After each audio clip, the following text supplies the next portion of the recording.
dead. Wake the dead! Wake the dead! With Sean McCann.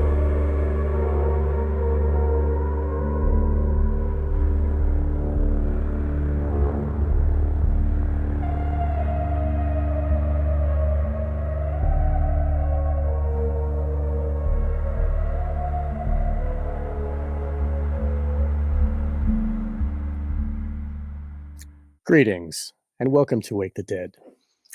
Today, we are blessed to have a returning guest, Mr. Mark Passio.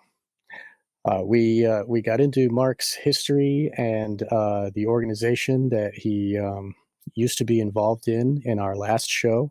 He spoke about the structure of LaVeyan Satanism and how it is integrated into the world, the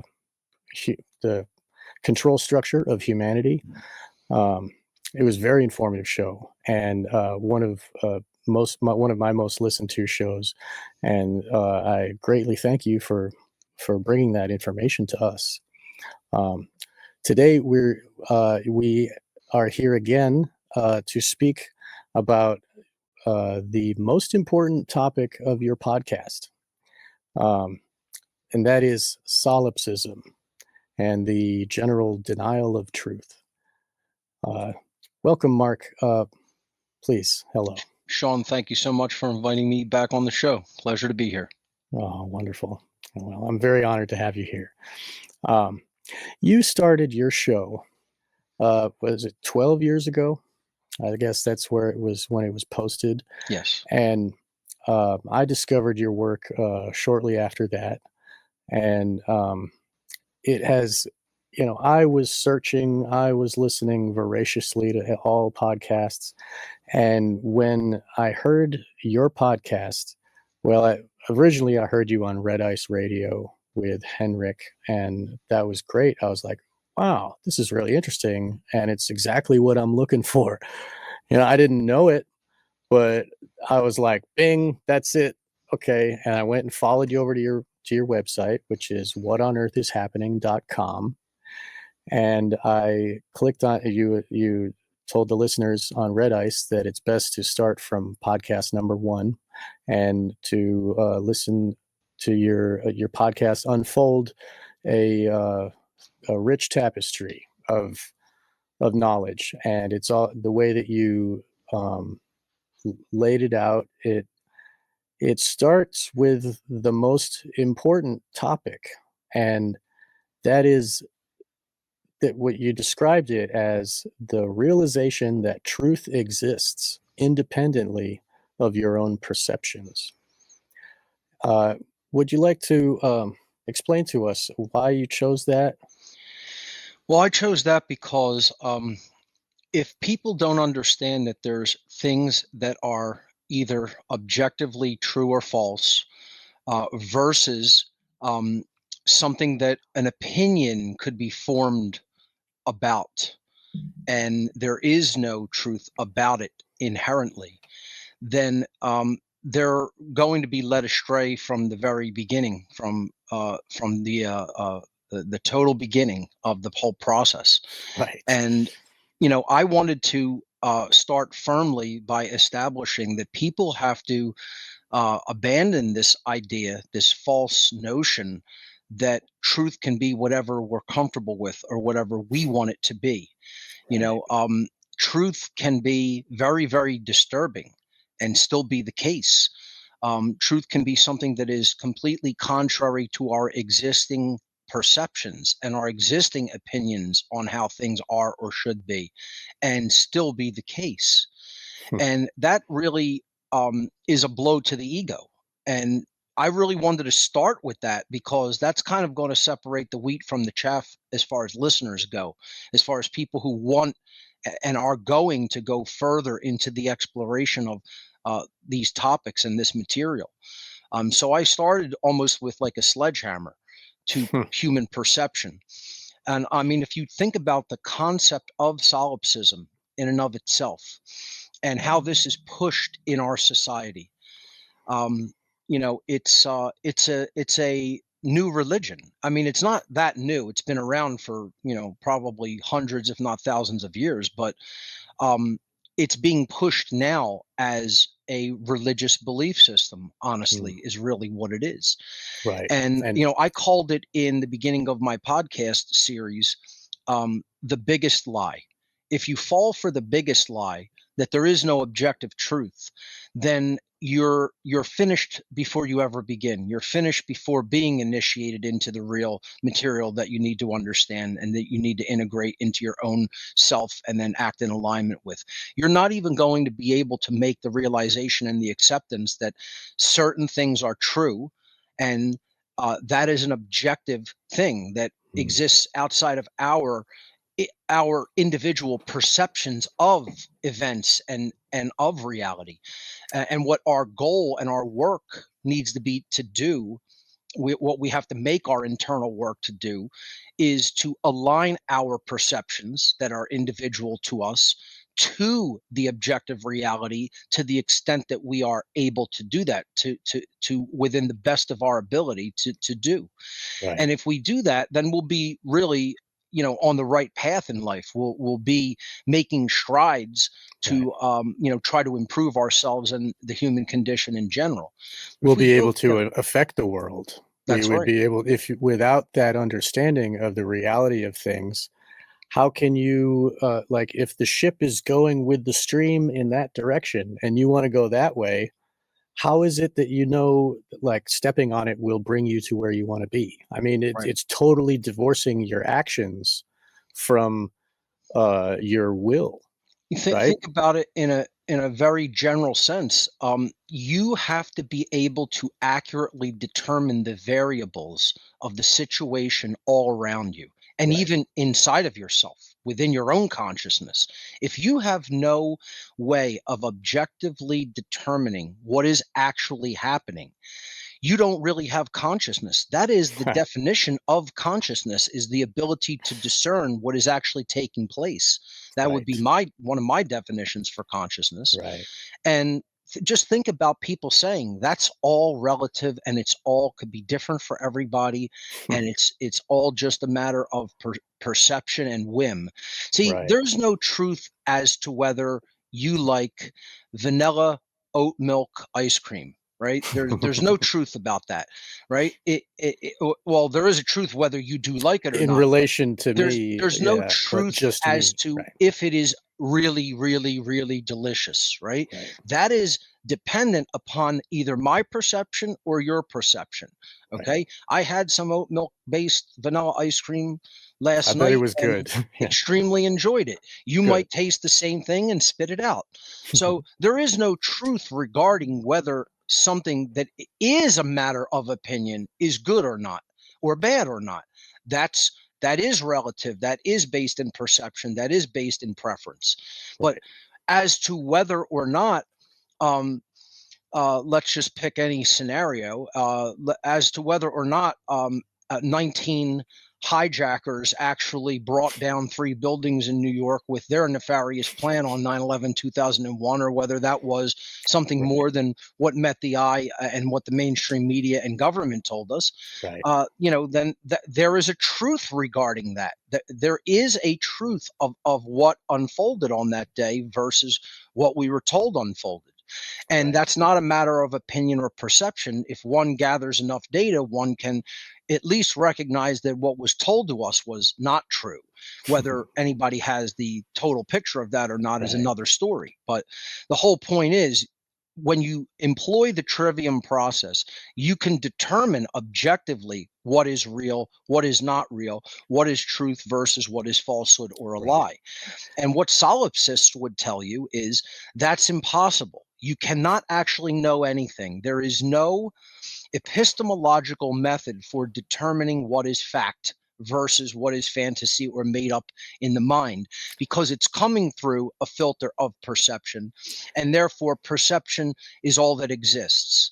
And that's inherent in the word, right? So I like to always start with the definitions of words because they reveal so much importance about what the actual meaning of the term is and why it was structured the way it was in the very beginnings of the English language by the people who were formulating our language, why they chose some of the ancient Latin and Greek root words to determine what the word was actually going to be in the English language. So if you look at the etymological origin of the word solipsism, the word sole in Latin means alone or by oneself. And the word ipse in Latin literally means the self. Okay. So Wow. the both parts of the word, okay, mean when you put them together, all alone by oneself, by oneself with no one else there. Literally, that's what it means. So now just think about that, right? If we are really talking about what the etymological origin is telling us about what this word means, what this belief system is, solipsism, it literally means that the person is basically claiming that they are all that exists. And that actually is what solipsism is. If you look up the definition, it means that the only thing that is certain to exist is one's own mind, and there is no such thing as objective truth. All that exists is the perception of the self, and it is an impossibility to determine factually whether something is true or not. There is no tool set for doing that, and perception and opinion of the self is all that matters. And now think about how selfish, Right. arrogant, totally self-absorbed one would have to be to believe that the only thing that exists and matters is one's own mind and perceptions. Right. Now, I would argue, if we are going to relate this back to the former show that we did last time I was on Wake the Dead, I would actually argue that this ideology is Satanism just wearing another mask. It's Satanism wearing a philosophical mask. Right. Because what is Satanism? We defined Ego. all the tenets of Satanism, and the ultimate tenet is it's all about pure self-indulgence. It's about selfishness. It's about seeing the self as the only thing that truly ultimately matters. And that's what solipsism is as an ideology. Solipsism is the ideology that all that matters is my perceptions. There's no one else. I mean, this is like the literal worst driver on the road, the most arrogant, destructive driver on the road. There's nobody else on the road but me. I could do a swing into this lane, I'll swing into that lane. That doesn't make a difference what I do because I'm the only one here. There's no other drivers on the road whose lives are at stake. It's literally like that, except from an ideological point of view. And I think we spoke on the other show about how Satanism is working to push Satanism ideology on the masses to create an entire satanic society in the aggregate. Like you call it mini-me Satanism. And this solipsism seems like a huge hammer for wielding that into society. Now, that's a dual-edged sword, and it could be kind of like a conundrum, so to speak, because if you really look at the ideology of at least LaVeyan Satanism as a sect within the whole network of worldwide Satanism, they say that solipsism is one of the satanic sins, believe it or not. They have things that they say to their own membership as actual knowing Satanists, right? So we're going to make the distinction now between Satanists who willfully take up their role as a Satanist and know in their own minds, I am choosing the ideology of Satanism willfully, and I am trying to enact a particular agenda onto humanity, okay? Those are the very minor amount of people, okay? By numbers, that's the small amount. Okay, probably less than 1% worldwide. Some people would say it's a little bit more than that. But the ones that they actually put on their mental hook so to speak, the ones that they actually indoctrinate into certain beliefs, are most of humanity, Right. the great unwashed masses, the great ignorant masses of humanity. Yes. And what they want for them is different than what they want for themselves, because they Right. want for themselves to be rulers of the whole world, and they want for other people to be slaves, to be completely ruled and be enslaved and do whatever they tell them. So you have to understand that while solipsism could be considered satanic, it's satanic for the people that they want to inculcate into a lesser variation of their religious belief structure, which is all about selfishness. But they themselves say a Satanist that really wants to act as the ruler, one of the rulers of the world, one of the elite class or the ruling class, should never engage in solipsism, because they, as the rulers, have to know there is truth. There is an objective truth, and it should be reserved for them to know. Right. And everybody else should just be fighting about opinions with each other as Right. they are ruled by the elitists. So solipsism is given to the slave class. And they actually literally will say this. They will say, these things which we are never to do should always be encouraged for the people that we want to rule over to do. Because Right. if they do those things, they're easier to rule. Yes. And with vice and with the follies that come from this, like I spoke earlier, it divorces you from your will. And for the Satanists, their will is most important. They want their will to be enacted in this world. That's right. So they have to see all the workings of the gears in around them so that they can apply their will properly. And they don't want the slaves to have any way to apply their will. Right. So they're spinning in these cul-de-sacs. That's right. And if they are most comfortable in a satanic society, the only way to get that is in the aggregate. So they have to, if they want to create a satanic world for them to rule in and be most comfortable at the seat of the table, they have to convince everyone else to be satanic. I mean, what you're doing with your work is you're trying to convince everyone else to be moral and to recognize morality.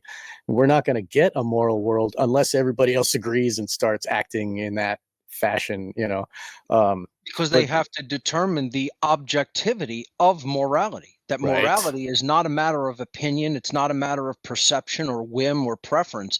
The behaviors that we enact exist in the natural domain, in the three-dimensional natural world. And so the characteristics of those behaviors are not constructs of mind. They exist in the three-dimensional natural world. So they are objective. They are not subjective. They are not mental constructs.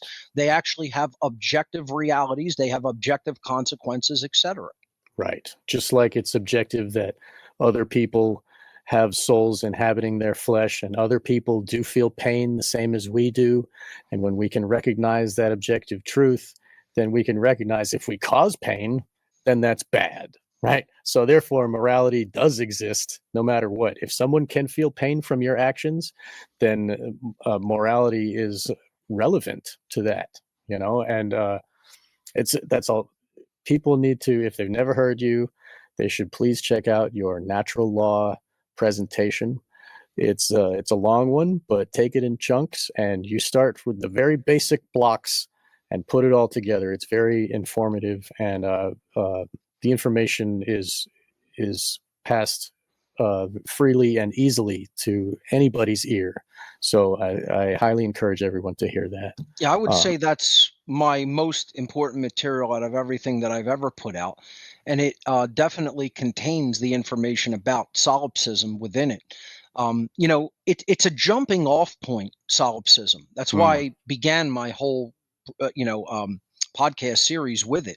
Because if you just follow the progression logically, if someone doesn't believe that there's truth, and they believe that truth is just relative to perception, then what is the next thing that they're going to believe? They're going to believe that there's no real right and wrong, and that right and wrong is all relative to perception. So we jump from the very first tenet of Satanism, which we covered last time, selfishness, Right. right?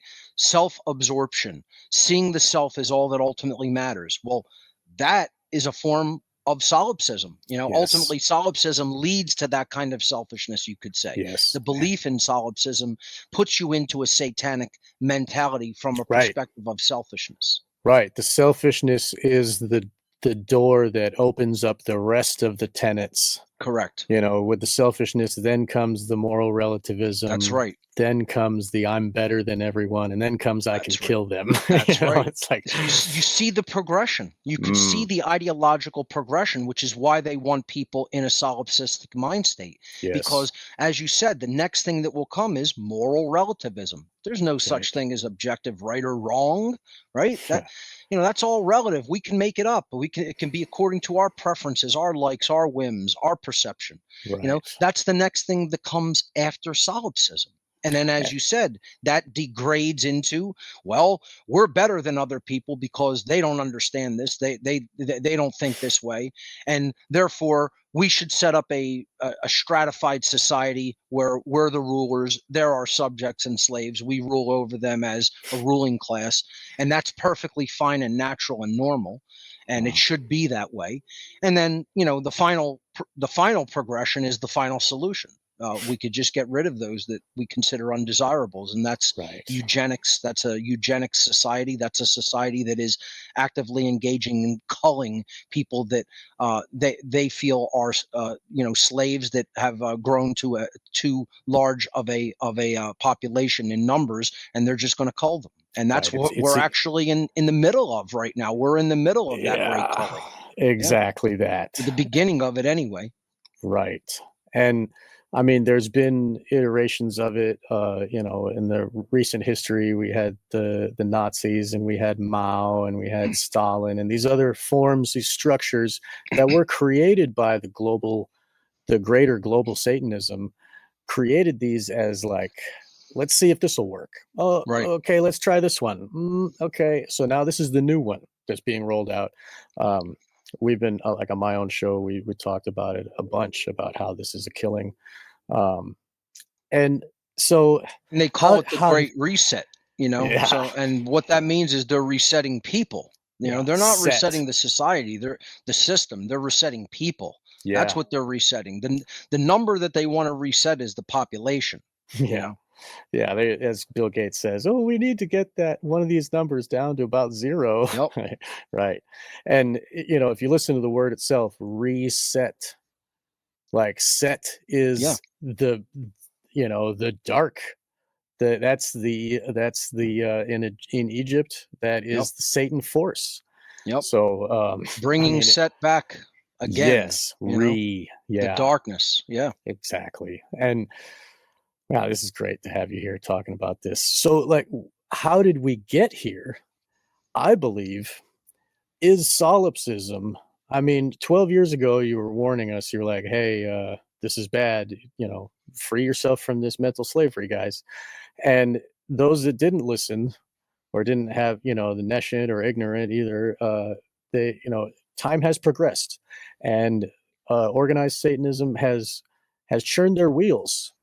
And now we find ourselves in this place where, I don't know if you've seen this movie, documentary recently, What is a Woman? Yes, I have. Yeah. Like, everyone is born from a woman, and these people, they can't even describe with words. They can't. Right. Because they're so divorced from truth. And like traditional solipsism, what you were explaining to me earlier is self only. But if you look at the solipsism that is happening in the world, it's not self, it's collectivism. Of course. And everybody is, instead of their own perceptions, they see the TV, and the TV feeds them, and they link onto that with a solipsistic mindset. And instead of it being it's only me, it's only the collective now. Right. It's only people that think like us, that have our shared perceptions, and the bond, the social bond that comes with that. And all that is a group of slaves thinking the same way because they accepted the thoughts that their masters told them to think. Right. I just want to say that again. All that is a group of slaves all thinking the same way because they're thinking the thoughts that their masters commanded them to think. Right. And you know what that amounts to? A big pile of garbage, a big pile of trash, Yeah. you know? And they don't see themselves that way, right? People in the collective, total unconscious, enslaved mindset actually believe that they're virtuous. They believe virtue comes from the collective Yes. instead of coming from an individual who truly understands objective morality, which should be Right. every individual. There should be This- nothing special in that individual. That individual has just recognized something as simple as, there's solid ground beneath our feet. Right. We're not falling toward the center of the earth because we're walking on solid ground. Something as simple as that, right? Some people deny gravity even. Yeah. Like, Of whatever. course. Yeah. Yeah. This is a glass with water in it. As simple Right. as that, objective truth as that. That's how much people should totally recognize true objective morality as individuals, Yes. with their perception. They should be able to fully cognize and understand that. Right. And that's speaking to how bad things have gotten in that time period. And it was already bad, but it Right. got drastically worse in those 12 years. I've been telling people what is really going on. I've predicted exactly what would happen. I've been completely spot on. I've been Right. completely accurate in how society would degrade. It went exactly as I said, because I understood the dynamics even back then and even before then. Right. And it's painful to Yeah. watch that unfold practically Our in slow families motion. even, right? They just Sure. you question the TV? Well, hell with you, and I am virtuous for saying so. Like, I mean, have you imagine heard- that they have so little faith in themselves. They have so little innate intelligence, and then they're really subconsciously and at a conscious level realizing how dumb they are because of how much they have not really paid attention to reality and put in Yeah. study and read eclectically, etc. They realize they're so stupid that they want some external force, some Right. external entity to tell them what reality is. I mean, once again, how could there be any bigger piece of trash than that? Right. How could you not realize that makes you a bad person?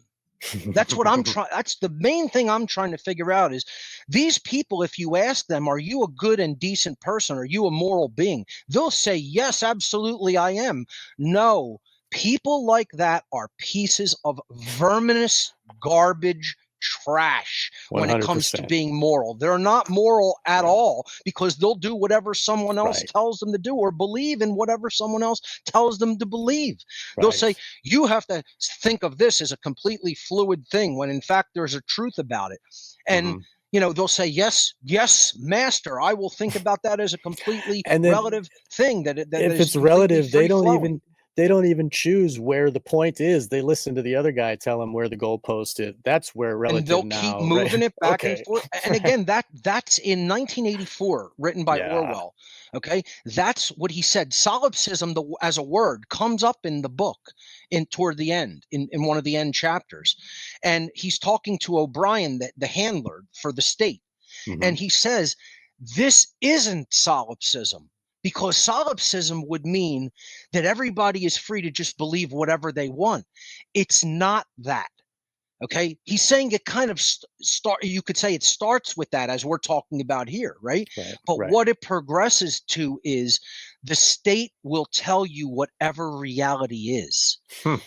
So what he is saying, 2 plus 2 is solipsism 5. isn't 2 plus 2 is 5. Solipsism, I mean, that's solipsism. Right. The people can say 2 plus 2 is 5, 2 plus 2 is 3, 2 plus 2 is 8. And that's each individual is free to believe whatever they want to believe about it. That's solipsism. Right. O'Brien in 1984, as an allegorical example, is saying that's not what we're creating. We're creating the state by which 2 plus 2 is whatever we say it is, and everyone else accepts that as the reality. So it could change. It could be 5 this week. It could be 8 next week. It could be 7 the week after that. And everybody will believe it's 5, 8, and 7 progressively in those weeks. That is the worldview. That is the overall world system that they are building toward and that they want to ultimately create.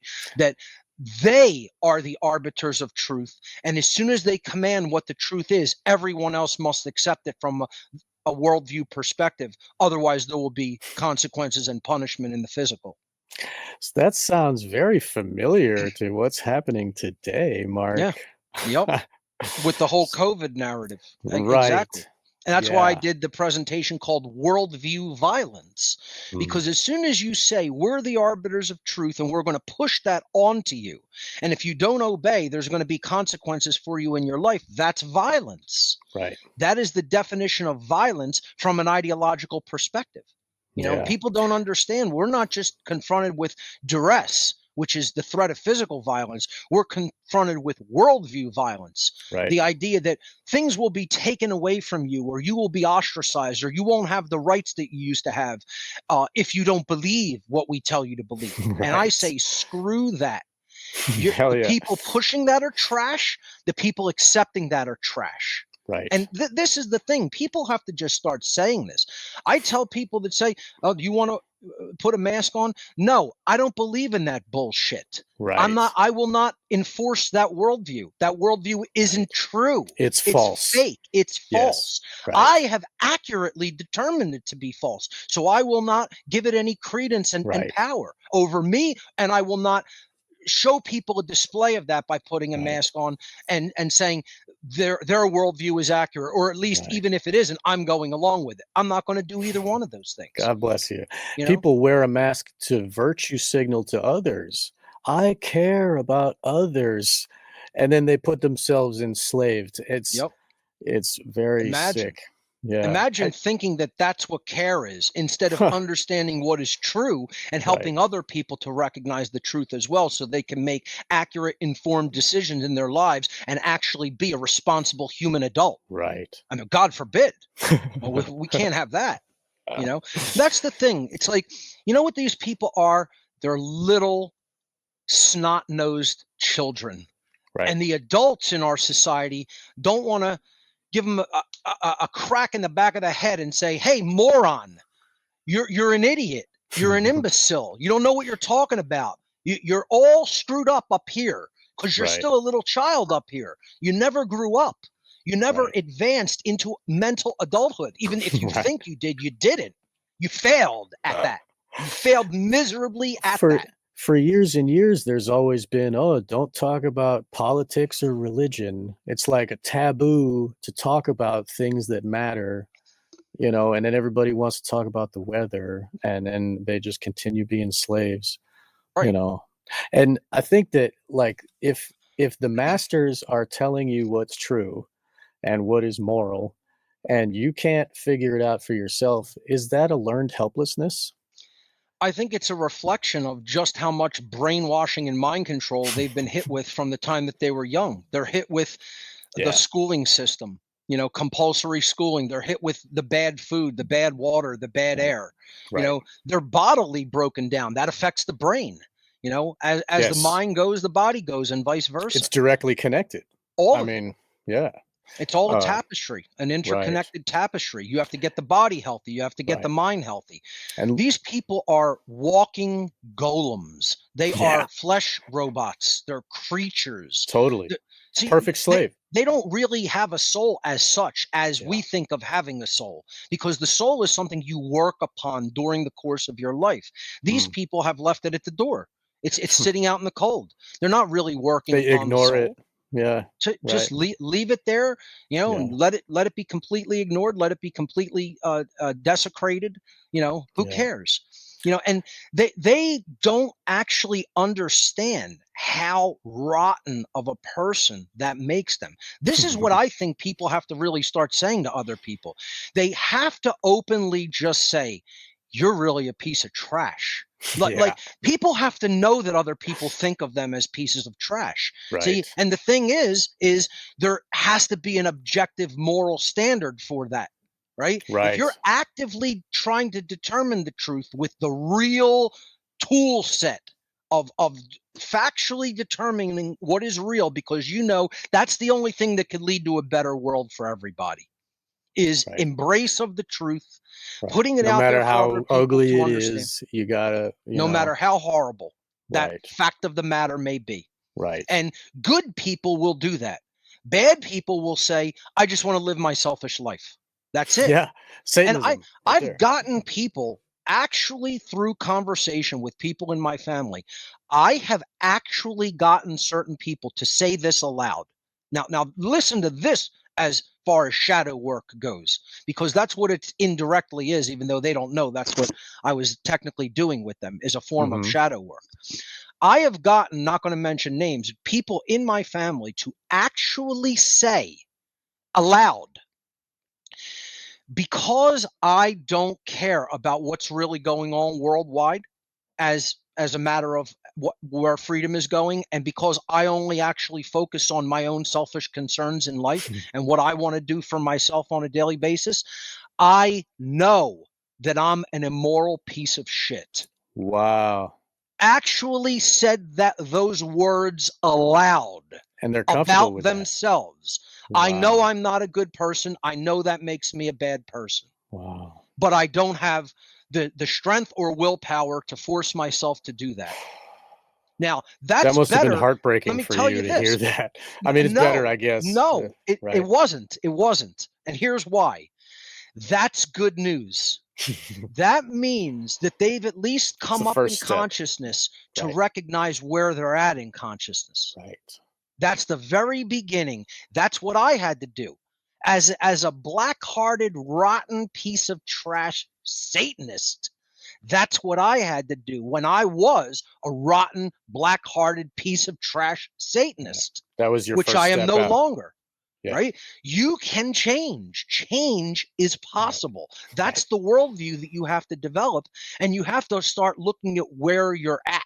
And if you Yeah. are that black-hearted, rotten piece of immoral filth, you have to say to yourself, I'm a black-hearted, rotten piece of immoral filth.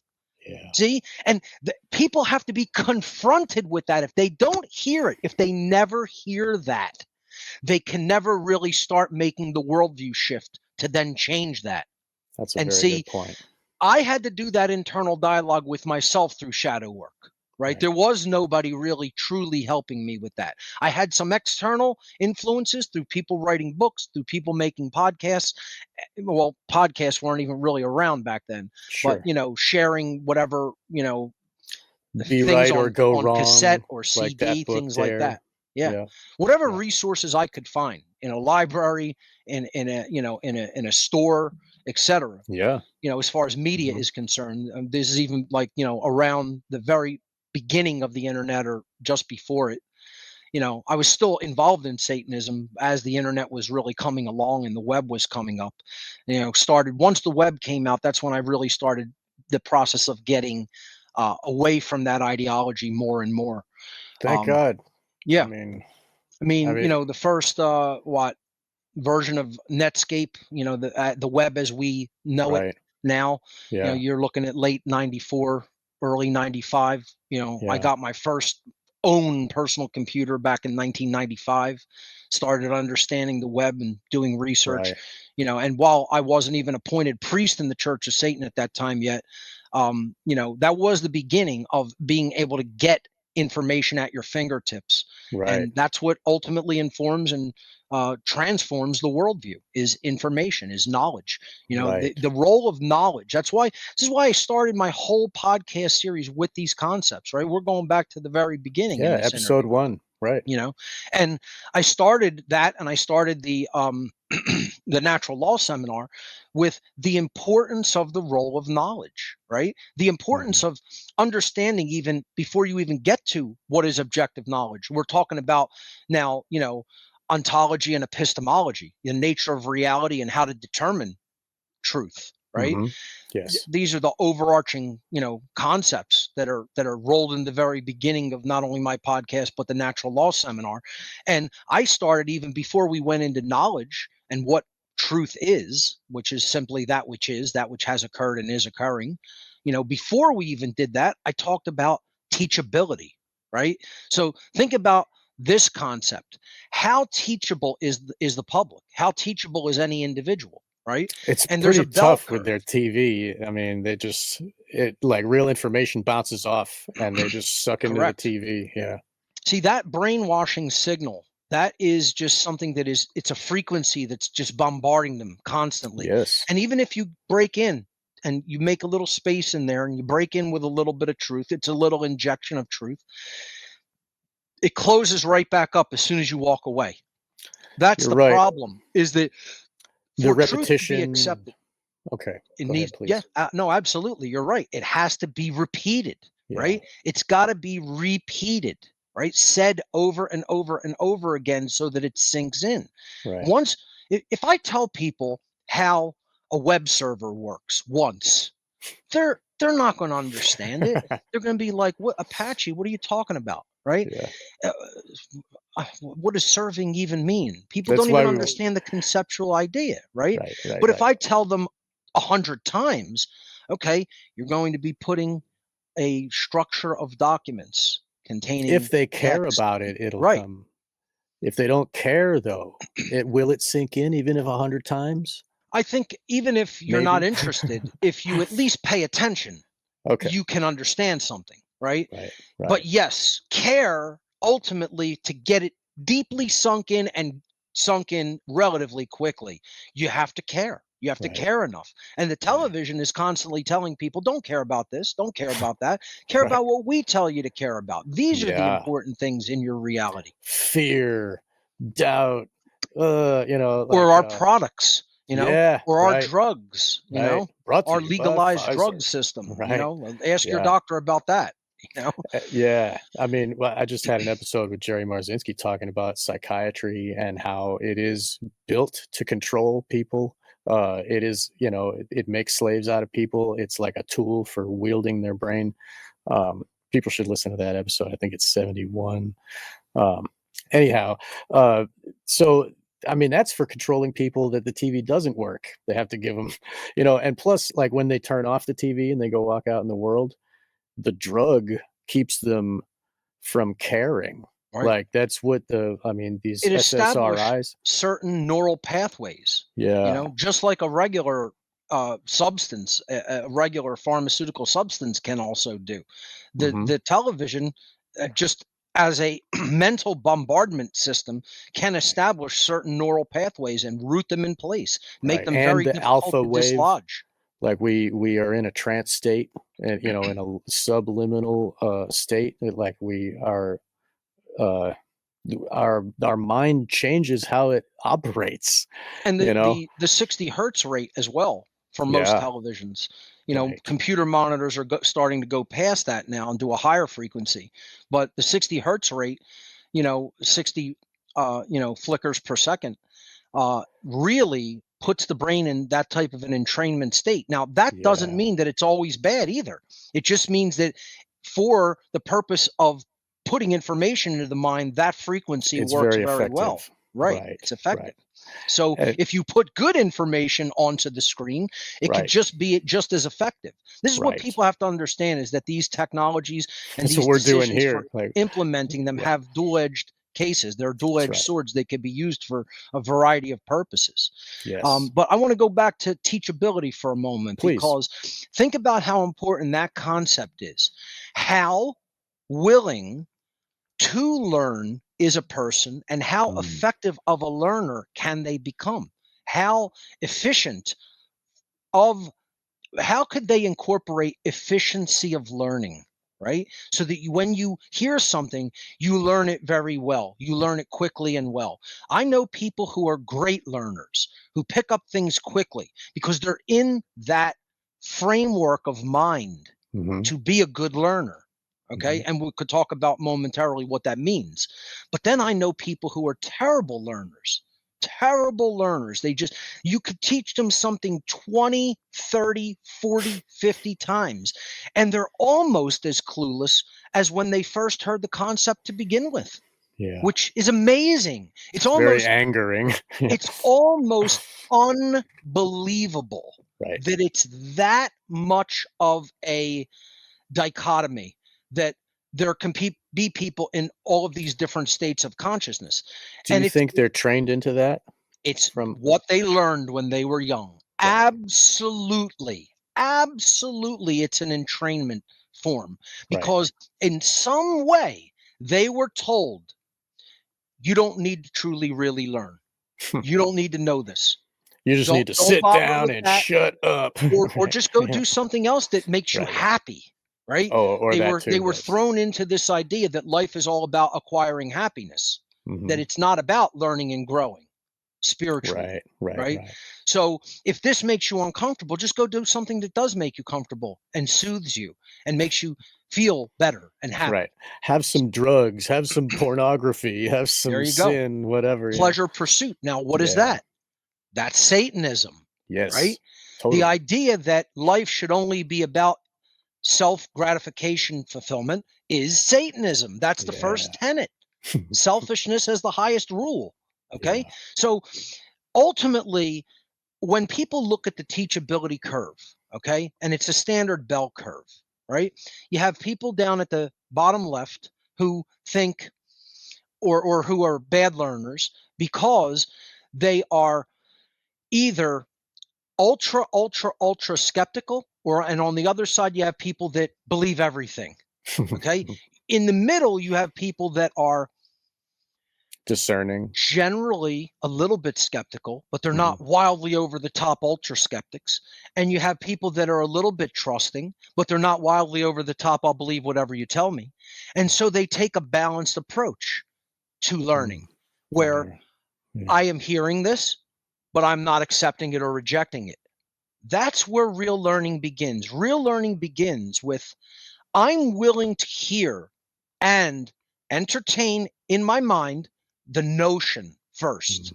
Then I'm going to seriously start breaking it down, analyzing it, and using the tools of the trivium and the quadrivium, the real truth discovery methodologies, to make an effort, a sincere effort to determine the veracity of this information.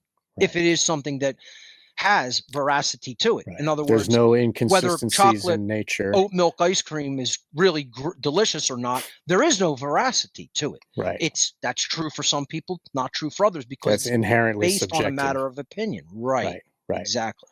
But for things that aren't subjective inherently, and they have an inherent objectivity to them. Did Michael walk into the post office at 4:00 p.m. on Wednesday of this month, Yeah. of this week? There is a truth to that. Yeah. It either happened or it didn't happen, period.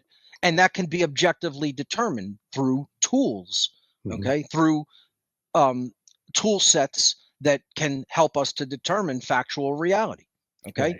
So going back to the concept of teachability, people have to make an honest assessment. Where are they at in the teachability scale? Are they automatically dismissing something because the television told them that's a conspiracy theory, which is a bullshit term in and of itself, coming out of the Warren Commission report, it's a psyop. Kennedy assassination. Right. Exactly. The term is to try to say he's inventing scenarios in his mind. Right. Not Wild trying to ideas. say an actual event happened. Many people conspired to make it occur, and we're analyzing that event and trying to determine with the tools of the trivium what factually occurred. Right? I mean, That's not theoretical.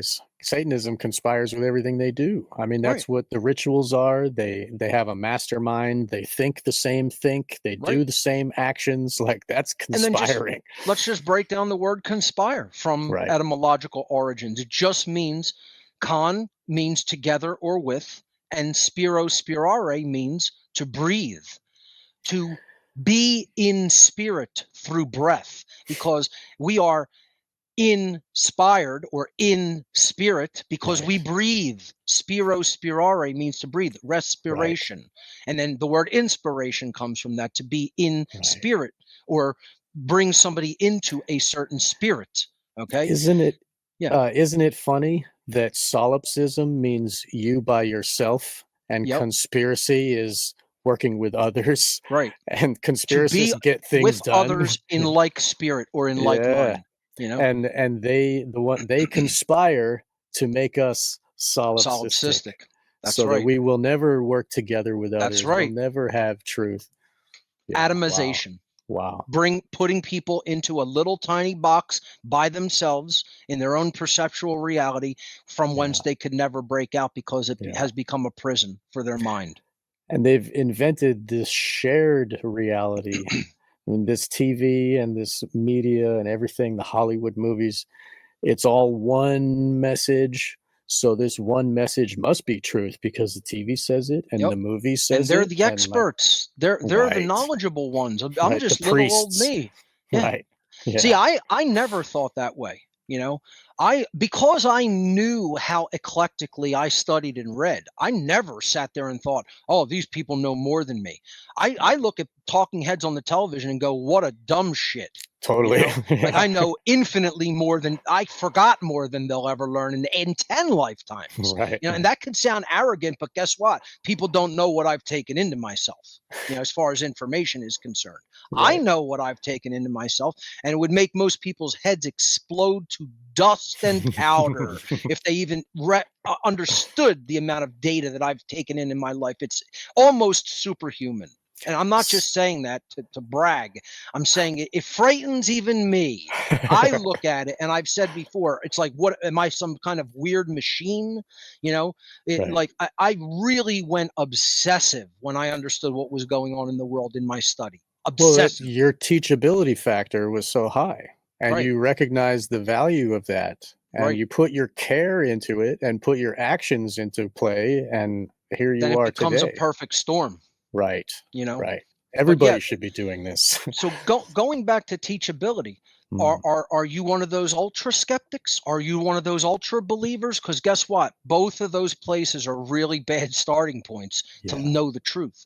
You have to have a nice blend, a nice equilibrium, a combination of healthy skepticism and an open mind.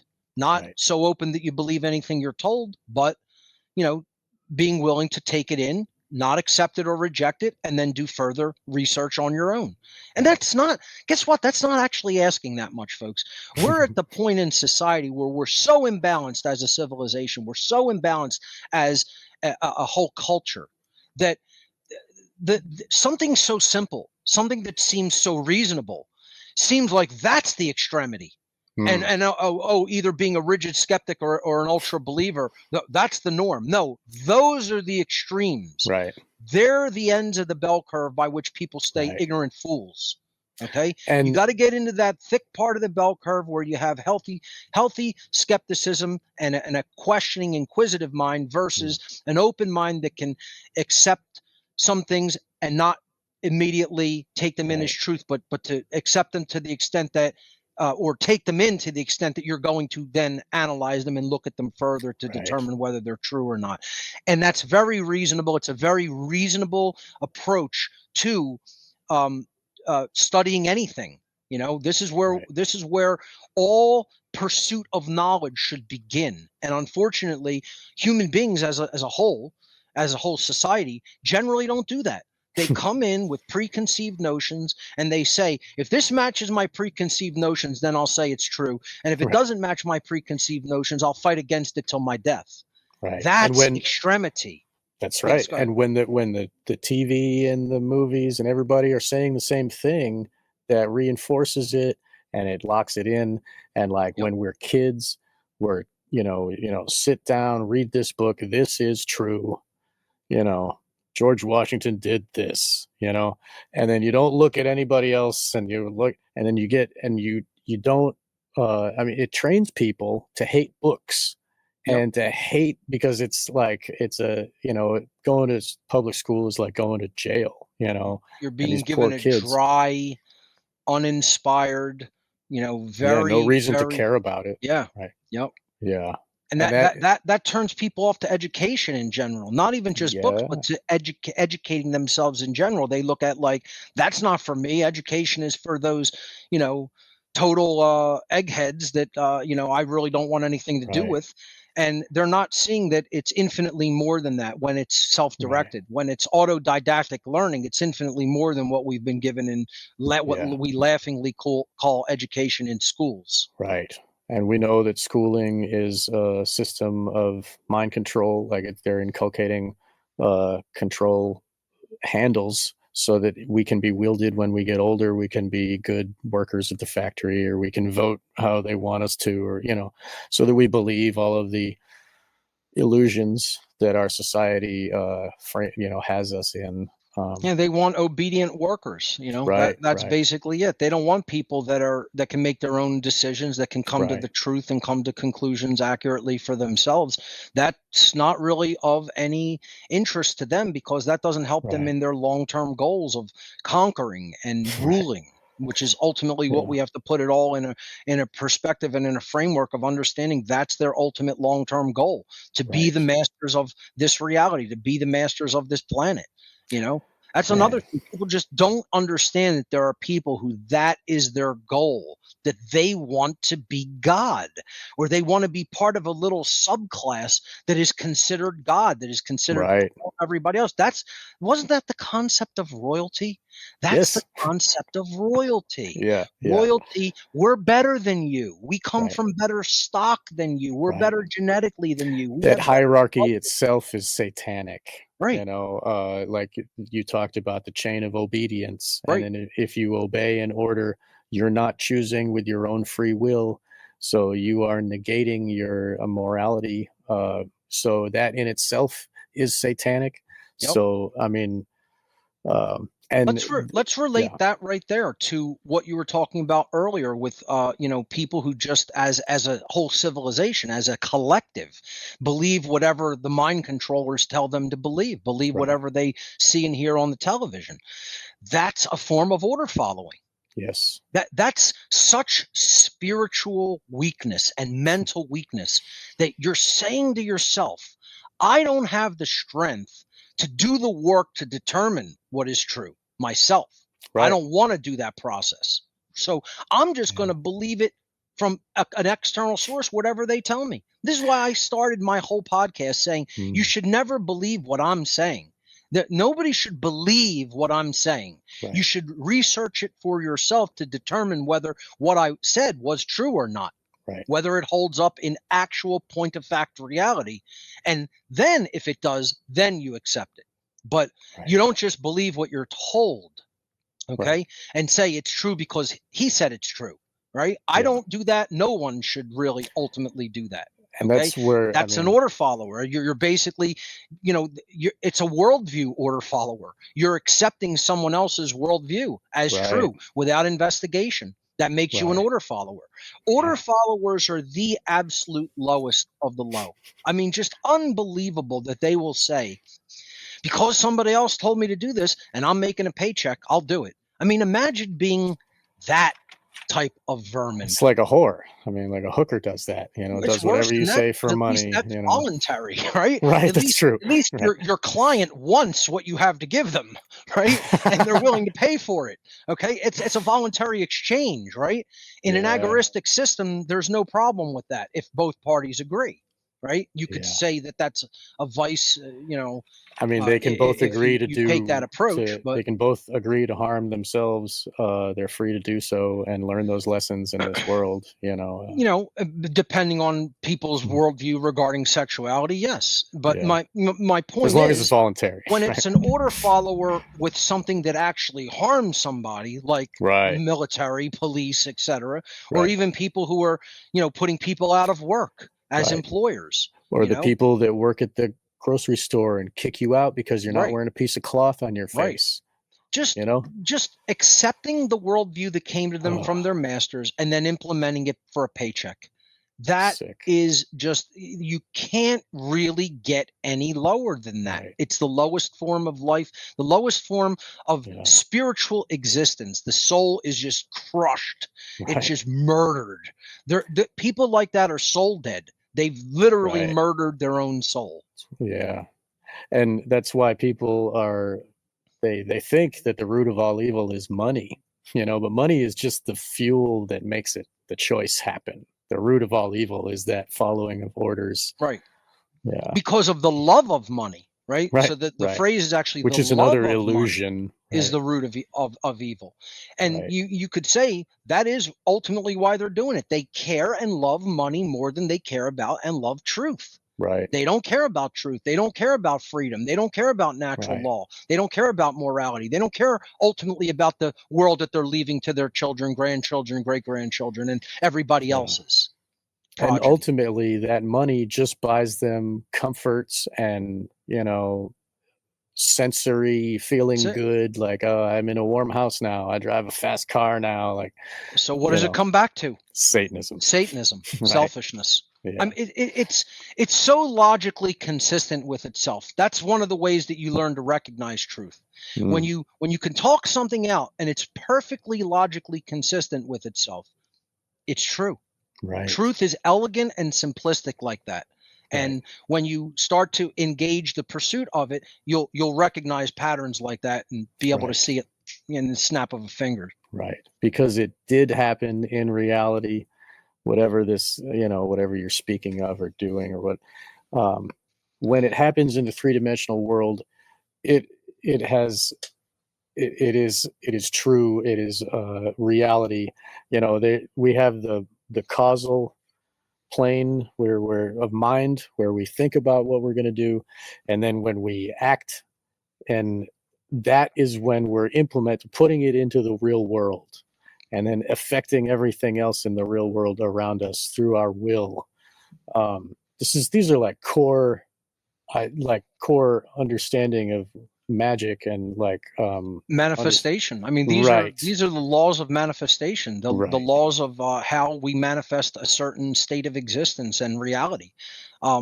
People have called it the laws of cause and effect. Of course, they've called it the law of attraction in New Age circles. Mm-hmm. But all it is the laws of how we manifest our current condition. Yes. Both individually and collectively. And, Right. it's all product of mind. The Right. solution lies in changing thought. Right. You cannot change the external reality until thought is changed internally in the mind.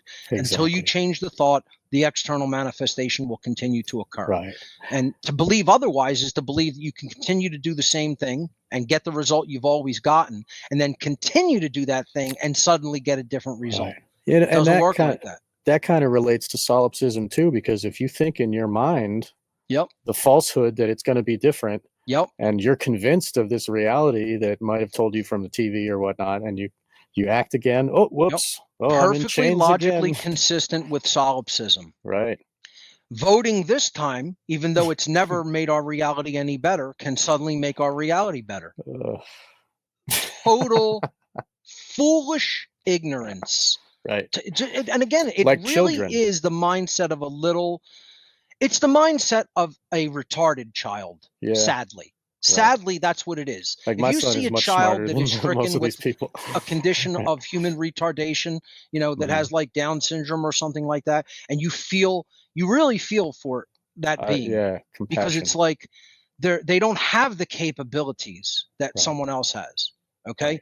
And I will actually mock other people that are like, they're adults and they shouldn't be in a condition like that mentally, Yeah. but they're in a state where it's like they have a mental retardation condition They as an choose adult it. when they really don't, and it's actually like an insult to the people that really have that condition. That is how bad their mental state is. It's literally that bad that they are in such a low capacity and vibration of mind that it is like a retardation condition. Right. And it's why it's tough for us to have.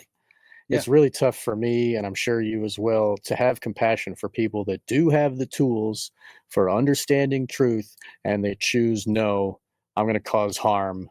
Right. I mean, it's weakness, so angering. Yes. It's ignorance. It literally is being a bad person. Right. And again, this is the conversation. See, when we were talking about, if you talk it out and it comes to a logical conclusion, you could recognize that as being true. But here's the thing. People don't talk about these things enough. That's the problem, is that the conversation isn't happening. Now, what does conversation mean? Conversare, to change together. Versare means to change. Universe is the one change, right? Versare means to change. Conversion is changing together. Conversation, changing together. Engaged in a speaking process that can help both parties to change together. Okay? Because our speech has the ability to change another's mind. Like That's right. You said in podcast number 1, you said the most sacred gift we have as humans is speech. The ability to speak the universe into existence. We are always Abracadabra. creating the universe through our voice. Right. So what you have to then think of is the proportion and the ratio. How many people in the history of the world have spoken lies for whatever reason, have spoken untruths and propagated untruths? Infinity How many people amount. are involved in that process now? Right. Versus how few people have ever truly spoken the truth to other people so that they could help them to get out of the worldview that results from the speaking of all of those lies. Right. Think of one person through the course of their life. Imagine a child, 2, 3, 4 years old, then growing up to be an adult into their 30s and 40s. That one person gauge, ratio-wise, percentage-wise, how many voices did they hear during the course of their entire lives, the media that they ever took in and all the people they ever met that was telling them things that were untrue? Versus how many voices, how many minutes out of the day did a person with the truth actually speak that truth to them through their voice and it reached their ears? And my whole life tell growing me up, that it's not a 99.9999999 to whatever decimal to 0.00001%. You're lying to yourself and everybody else. Right. Because it is an infinitesimal amount by comparison. And those few That people being said, that did thank speak God the power of truth is more powerful than the power of the lie by inherent weight. Right. So that 0.001% could be as powerful, if not more powerful, than the 99.999%. We just need to engage our voice and make it happen. More people have to do it. Right. That Matthias Desmet is talking about the mass formation. Yes. And that kind of relates to this this collective solipsism that we're talking about. And there were, in some rebellions and stuff, they were like mothers hanging their own son and thinking themselves righteous to do so because of the collective. I mean, it's so unbelievably sick. And he said the only way to get out of it is for everybody to speak up. That's because once that 0.0000001 person, like you or me or whatever, if we're at the grocery store and we tell them, no, I'm not going to wear a mask because that's bullshit, and then you tell them why, they might not hear, they might not want it, it might not absorb in, but at least it's in there. Right. It went in their ears. You can't unhear something that's been said. Right. Once it's said and you heard it, you heard it. If nobody says it, then it won't ever grow and turn a seed into They were never hit fruition. with that vibration of truth in sound. I don't think literally people don't understand. I'm literal about this. I'm being literal. It's not metaphorical. It's not allegorical. It's literal.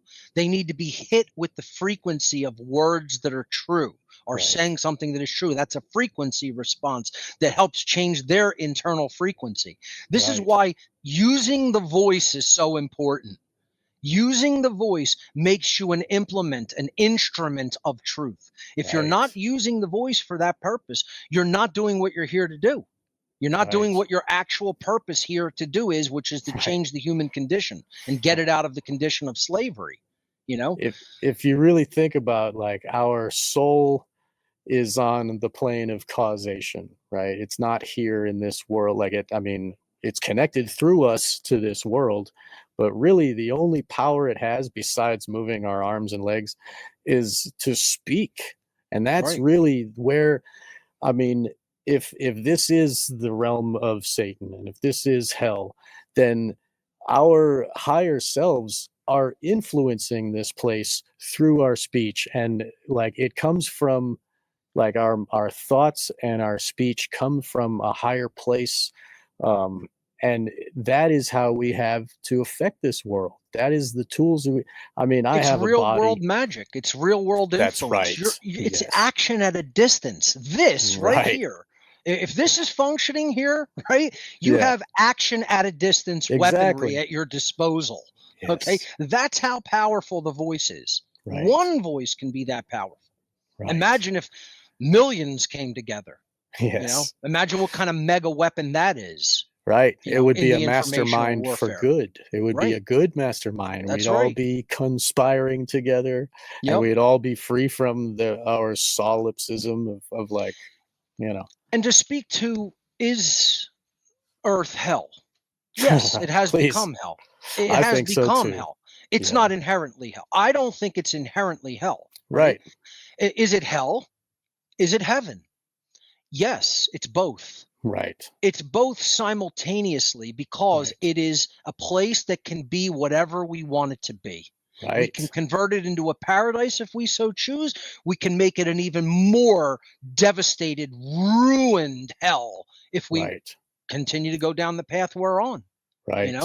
So the creator has given us free will to create whatever we want. Imagine that gift, and look at that Yeah. power. You can make whatever you want. You want to make a Right. prison, go ahead and make a prison. You want to make a Right. paradise, a wonderful place for expression and creativity, go ahead and make that. You can Right. make whatever you want. It's your choice. Right. It's I all mean, your choice together.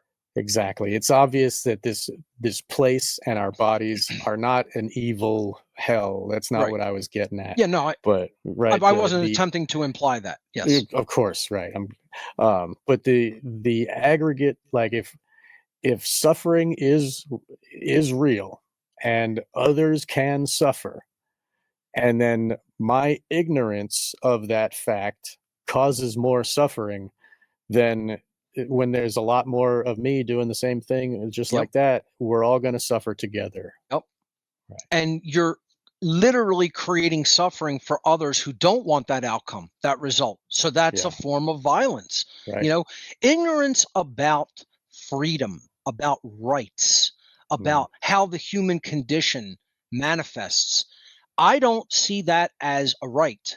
And I know that's a controversial thing for a lot of people. You have the right to be ignorant about, well, how do I make a really good tasting peach iced tea? You could be ignorant about that, about what kind of tea to use, how long to steep it, how Mm-hmm. much peach flavoring or natural peach juice to add, whatever. You could be ignorant about that. Nobody needs to know that, right? Right. If you want to learn it, great. If you want to go and give your family some nice peach iced tea, great. Okay. Sounds good. I might want No some. one has to learn that. You're Right. not required to know that. You could make a choice to know that, or you could remain ignorant of it. That's your free will. That's your right. When it comes to what is a right because it doesn't harm other people versus what is a wrong because it does harm other people, you don't really have the right to say, I don't want to know that. I don't care about that. Right. That's not your right, because it affects others. Because if you Yes. don't know that, your behavior affects other people and creates suffering for them.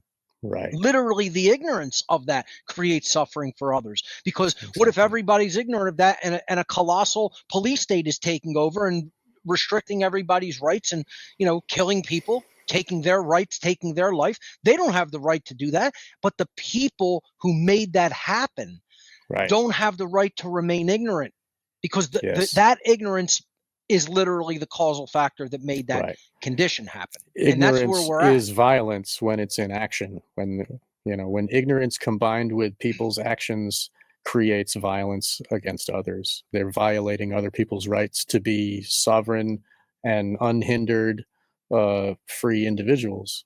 Yep. You know. And again, that starts with the ignorance of what rights are, what objective morality is. These are the things that we have to make our children learn and understand. See, Yeah. it's the Common steward's sense. role in the steward-ward relationship of parent and child, because that's really what it is. It's not an owner and property relationship. It's a steward and ward relationship. Yeah. The steward cares for the ward until the ward can make effective and accurately informed decisions for themselves. Right. Okay, so that's the proper role of a parent. If the parent doesn't actually instill, and I mean it's a forceful word. You have to instill morality into the child. It means that you have to, when they're a ward, the parent has to look at it. This child should not have a choice when it comes to learning morality. And honestly, at that point in the relationship, the child should not have the right to refuse the lessons of morality and understanding what is a right and why, what is a wrong and why. Yeah. Why is this objective? Why does this matter? Why does this affect other people? Because they're going to go out into the world and their behavior is going to affect other people. Exactly. And collectively, human parenting has failed so disgracefully that what human parents, as the horrible, miserable failure of a job that they have done as parents has done, is create a whole civilization of children who have grown up into biological adulthood, but their mentation is still that of a snot-nosed punk child. Right. That's the problem. Yes, and that is compounded as the generations go on. That's right, because then a snot-nosed punk child is going to give rise to another snot-nosed punk child and in an it'll adult get worse body. and worse. Right. You know, and how many years has like the media and this, you know, how many years have they been pushing what they have come to fruition today? I mean, there was the greatest generation, which were killed off, like many of them killed in World War II and everything. And then they came home, had the baby boom, and those people were given total Satanism, like hedonism, don't care. And then they grow up to divorce, and then all they care about is themselves. And I'm going to pick up for neglect Gen their X. children. I think Gen X is maybe our only hope. That's me. Maybe our only hope. We're here. It went like this. It started descending, and then Gen X was this bump. Little bump. Right? And then we went like this with millennials There's and still Zs. potential, though. I mean, with Y and Z, it dropped off a cliff. With I know Z, some yes, good ones. there's a little bit. We might be hitting that bottom and turning up this way a little bit with Z, because they're realizing how bad the millennial generation has screwed them. Right, and and the millennials have come from. I mean, like Gen X came from the baby boomers, and we, like me, I see my parents, and no offense to you guys, but they're very selfish. Yeah. And they, I had divorce, and they cared so much about themselves and not the family. They're like, oh, I don't care. And now they're still like this. And if I try to talk to them about something that matters, they say, nope, that hurts. I don't want to think that. They really inculcated them into a sensate consciousness. Of it's only about my feelings and my comfort. It was a very comfort-related generation. The television did that. The schooling system did that. The propaganda that they were hit with post-World War II was so about convenience, comfort, avoidance of electric pain. Kitchen. Oh, my wife wears pearls when she does the vacuuming. I think our generation was, Gen X was the one that, we started getting hit with. Of course, different forms of propaganda, but it started really culturally, like, you guys are going to have to be the superheroes. Like this is the, the allegory of the superhero generation, where if it's going to fall to you. And if you shirk this responsibility, the world's going to fall into total disarray. You have to be the modern day real life superhero. We have to be and being that is to make great children. Not be afraid of having kids, not being like, oh, this world's too satanic, I don't want to bring a kid into this world, because then we leave them the world. We're gone and they have it. Like, what kind of that's why conscious parenting has to be one of the major things that people discuss and talk about, because if we fail as parents and people who are influencing the younger generations, I mean, what are we leaving the future to? What kind of, we're putting the future into their hands and leaving it to them, and they're not going to be equipped to deal with it. Exactly that. And we even give them the kids that we have now people send our kids to schools there. They're getting sprayed with chemicals. They're getting jabbed. They're getting, masks, and they're getting all this propaganda. They got drag queens telling them stories and say, if you don't think a drag queen could teach a kid a story, then you're a bad guy. Like, this is total opposite. And we see that Satanism is trying to take the next generation. Like, that's why the masks on a 2-year-old, they're going to Sure. grow up to think, oh, I have to do this for the collective. I think that the 2030 and this next generation, that's when I think those are the ones that survive the culling and are so scared to be culled that they'll do whatever the masters say. That is the fruition of their pure satanic Sure. society, I think. It's that coming soon. They want a model like what communist China is already implementing. And you're starting to see even some pushback there, which is a somewhat encouraging sign. Yeah. Hopefully that will continue. Please do. But, yeah. That's what they want. They want a fully, a communistic society implemented worldwide as one huge global village of communism. Right. They tested the waters to see if fascism no more individuality would be the way that, the political minded generations would want to go. And that turned out not to be the model. So they had communism waiting in the wings. It was already established, actually, and they just wanted to see which one of those ideologies would really win the minds of the brainwashed masses. And it seems to have been communism. Right. And ultimately it's just collectivism, the fascism, and it's all the same, like just different, manifestations. People who have of that no same. allegiance to truth, who have no understanding of objective morality, implementing their authoritarian and totalitarian systems. I mean, it's amazing to me that people in America are authoritarian. The whole country was founded on the idea of individual freedom. Right. And because they're afraid. Again, to go back to this idea that they were failed by their parents. They were failed by all of society in being educated properly. But, it starts at the family unit level, right, with parenting. And their parents taught their children to be fearful children for their entire lives. That is why people don't want the individual responsibility that comes hand in hand with freedom. They hear freedom. The word freedom to these people in America today is a dirty word. The word freedom is a curse word to them, literally. Yeah. Because they know intuitively that what it implies is you must be responsible for your own life. You must be responsible for knowing, for caring, and for implementing the truth. And they want no part of that. They want abdication from personal responsibility. That's ultimately what these foolish children want.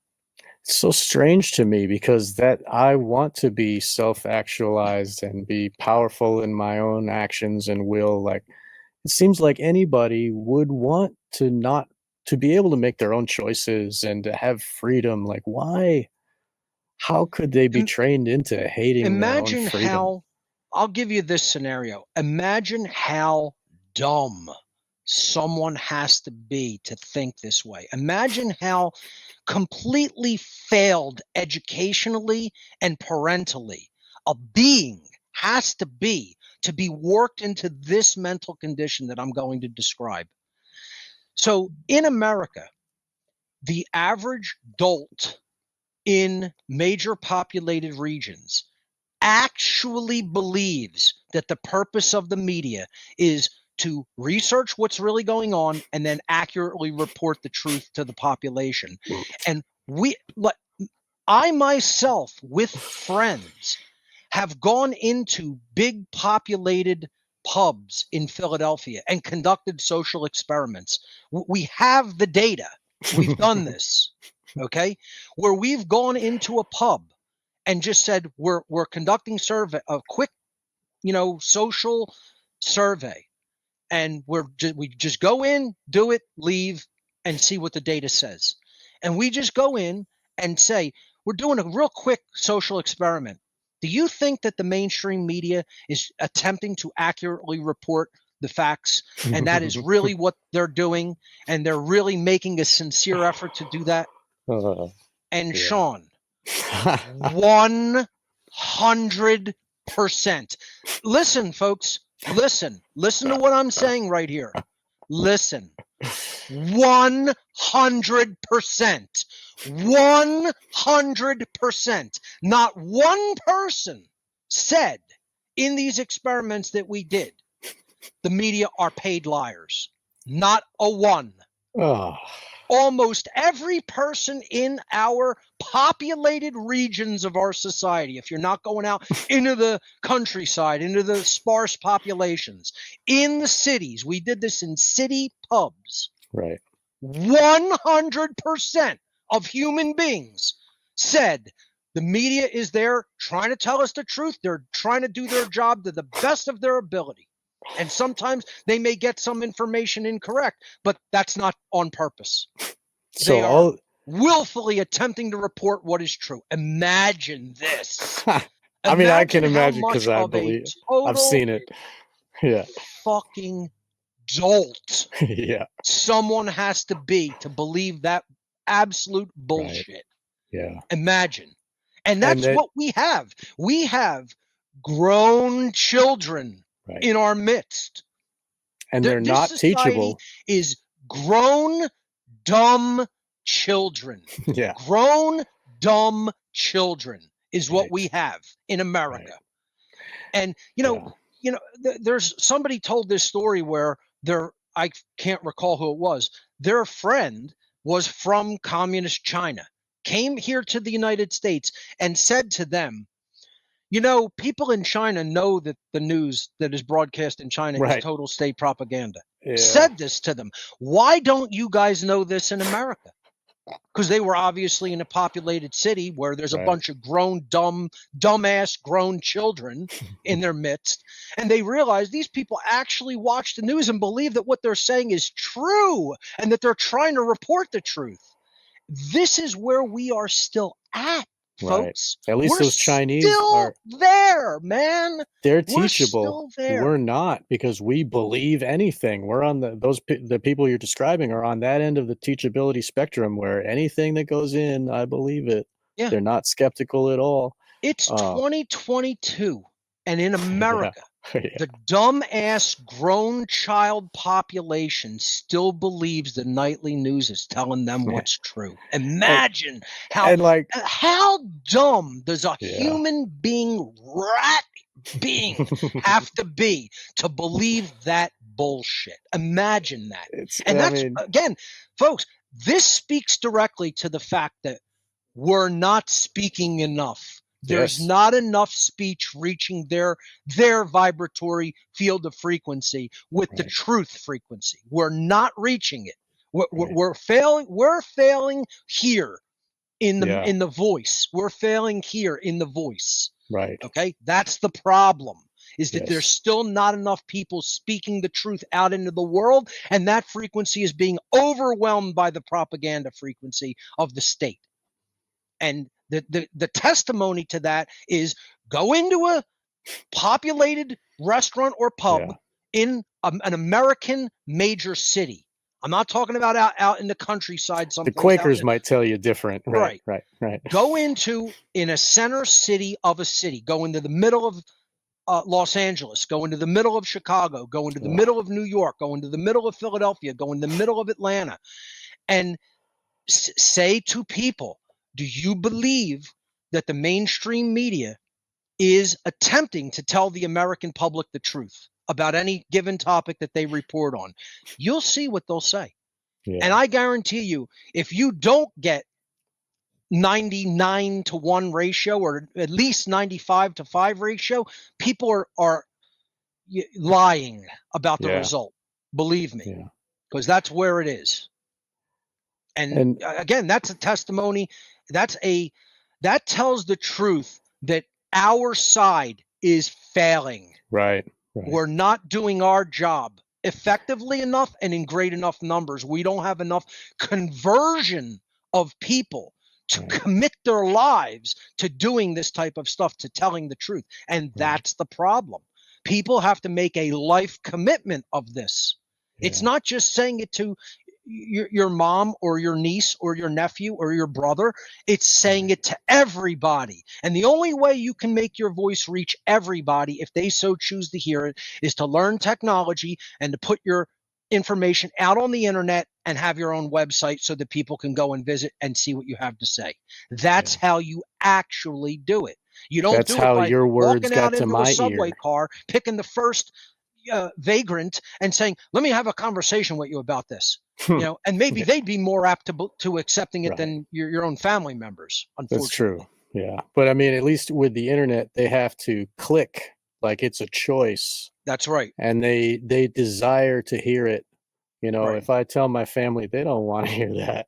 Right. They think you're crazy. Get away. You hurt my ears with your whatever. Um, And it's let me funny. speak to that dynamic real quick, Please. Sean, because Yeah. when it comes to family members, you have to have multiple people come in and say something to them. They're not going to take it just from you. So I'll have somebody, and I'll say to them who I know knows what's going on. I want you to be brutal with my family member. You may never want to go around them again, creating the discomfort that you're going to create. But when I take you near them and I say something, and they say what they think, I want you to be brutal with what you know. I don't want you to hold back. I want you to tell them how ignorant they are. I want you to tell them how much it makes them a bad person that they've remained that ignorant. And I just let them go if That's they're great. willing to do it. I A would lot love of to be people at are your not willing to do Thanksgiving. it. I want to be there. Well, I don't even attend things like that. Yeah, I'm You know just what I kidding. mean? I I'm just make it kidding. clear. I Right. don't attend family functions like that Mm, for the reason that you are all bad people. yeah. I say that to my family members. You ignore what is true. You ignore freedom. You don't care about the future generations. You're only concerned with your own selfish comfort. That makes you bad, and I don't really want to be affiliated with you. Occasionally, if because of out of convenience, we still do some things for each other for a utilitarian purpose, and you need me to come and help you do something, I'll do it. I may ask you to do me a favor. That's about the extent of the nature of my family life, Yeah. unfortunately, because they will not activate and make the decision. This is this bad. We have to speak out against it, you know? Right. And so Yeah. I just say openly, I don't really want to be affiliated with you as people that I make a willful decision to hang out around in any kind of a social capacity. So Well, I just don't do it. that's what it took for you to get out of the cult of Satanism. You got to get out of the cult Is of to your say I don't family agree too. with what you're doing morally. I'm not going to be here anymore. That's right. That's it. Yeah. And that's what it takes. And then once you're free of them, you don't have their influence anymore. And then you have a clearer thinking pattern, like you don't have that poison going in your ear from their mouth and their perspective. So it's, if you can get away from the city too, get away from all those people, like you can find yourself a lot easier, and you can find reality too. Like the Buddha put his fingers down on the ground. That's the witness. Like I'm here in reality, like that. And that's what changed everything. The temptations flew away. The influences of Mara, of the Satan force, disappears because he's acting in this world in reality with his compassion. I mean, it's a beautiful story. And anyway, I just Yeah, it's being anchored spiritually. yes, It's having your head in the stars, as the Hermeticists might have put it, but having your right. feet firmly rooted in the ground. That's right. You're Because on we you're are walking here. on the earth. You're taking the lessons down to earth, Yes. incorporating them in a practical way, and but you're bringing high-minded ideas down, Right. into that earthly, That's right. usage. Our So, body is the vessel that our soul can speak through. Like yep. that's what we do. And you listen to like Terrence McKenna talking about like, taking Datura and DMT, and he sees these beings that speak objects. Right. Like they create with their mouth, and They're like that's literally geometrically showing you how reality works. It's spoken yes, into existence yes, through it's so vibratory perfect, form through the voice. amazing. I hope we can get that idea across to people effectively, Sean. Yes, They need to really understand it viscerally, that the yes, power of the voice is what we are here to enact. that's right. Action at a distance. It's true magic. That's right, and that's how we can free our fellow man. We can free our family.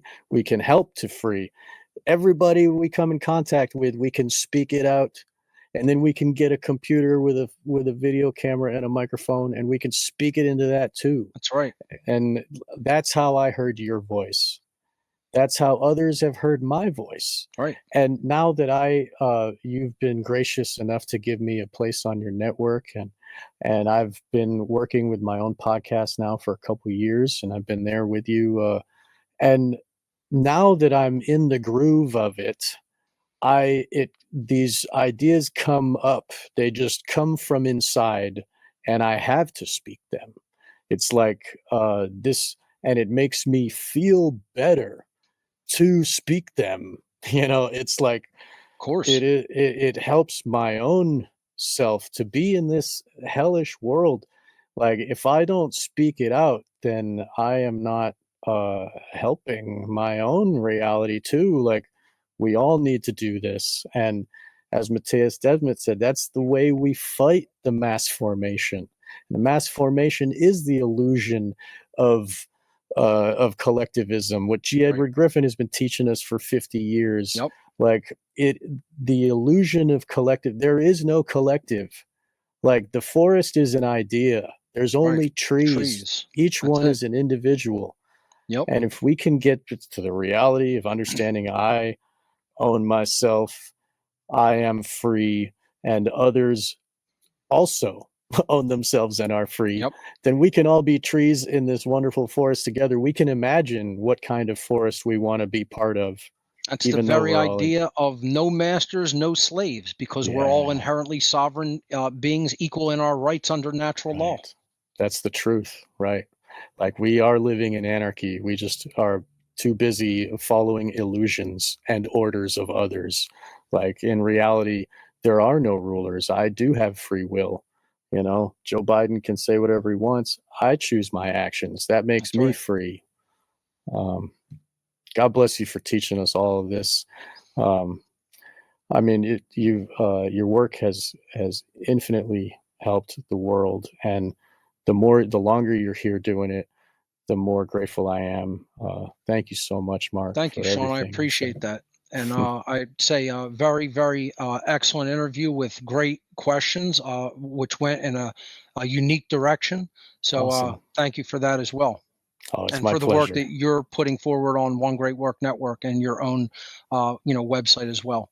Thank you. Yeah, Wake the Dead has turned into a thing, and we've got James Cordner and I, my good friend James, who's also on the network. We are starting together a new show. Our first episode is already out. It's called Black Pill Digest. Yes. And this is looking at the truth. And no matter how rough and tough it seems that it is, and we would love to have you on someday if we can schedule that.